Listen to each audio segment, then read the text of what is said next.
तो ये है कि जिस तरह की दुर्घटना और जिस तरह का विद्रोह बगावत बांग्लादेश में, ऐसे ही बगावत हिंदुस्तान में हो जाए। ऐसे कुछ राजनीतिक लोग, कुछ ऐसे सोशल टेररिस्ट, कुछ रिलीजियस टेररिस्ट, कुछ ऐसे यूट्यूबर्स मंसूबे पाले बैठे हैं कि भारत में भी जाति के नाम पर, आरक्षण के नाम पर, संविधान के नाम पर वर्ग भेद और अलग अलग मजहबी उन्माद ऐसे पैदा कर दिए जाए कि भारत की एकता, अखंडता और संप्रभुता खतरे में पड़ जाए और बांग्लादेश जैसी एक बगावत की स्थिति हिंदुस्तान में पैदा हो जाए। ऐसे जो मंसूबे पाल करके बैठे हैं, ऐसे जो लोग वीडियो अपलोड कर रहे हैं और देश के सड़कों से लेकर के संसद तक में जो इस तरह के विघटनकारी जो कुत्सित प्रयास कर रहे हैं, उन लोगों को हमें सख्ती के साथ रोकना पड़ेगा। कितनी बड़ी पूरी दुनिया में जैसे यहूदी लोगों पर कोई अंगुली नहीं उठा सकता, क्योंकि पूरी दुनिया के यहूदी एक है, ताकतवर है। ऐसे ही पूरे हिंदुस्तान के 100 करोड़ से ज्यादा हिंदुओं को एकजुट रहना होगा और साथ ही साथ इतना ताकतवर बनना पड़ेगा। जब मुट्ठी भर यहूदी लोग ताकतवर होकर के और यूनाइट होकर के पूरी दुनिया में अपने आत्मसम्मान और स्वाभिमान की रक्षा कर सकते हैं,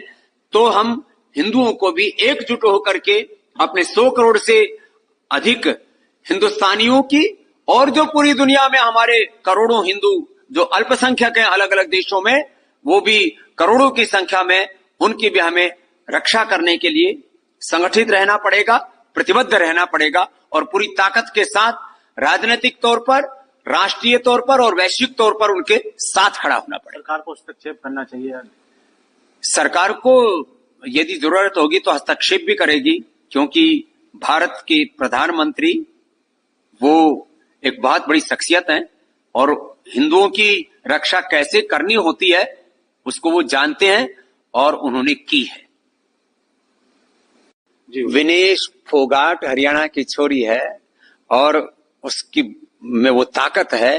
कि उसने अब एक विजेता की तरह बहुतों को पटकनी दी है और सेमीफाइनल में पहुंच गई है। मुझे आशा और विश्वास है वो आज ही मेडल लेंगी और वो विश्व विजेता बनकर के भारत लौटेंगी, भारत का गौरव और सम्मान बढ़ाएंगे। हरियाणा में तो कहा ही जाता है हमारी छोरियां छोरो तय कम नहीं है, उन तय फालतू ही है। वो विनेश फोगाट में वो ताकत, वो शौर्य, पराक्रम मुझे दिख रहा है। अन्य जो खिलाड़ी है वो भी अच्छा, और जितने भी पेरिस ओलंपिक में भारतीय खिलाड़ी खेल रहे हैं उनकी जज्बे के लिए, शौर्य, वीरता, पराक्रम के लिए, विजय के लिए हमारी बहुत बहुत शुभकामनाएं।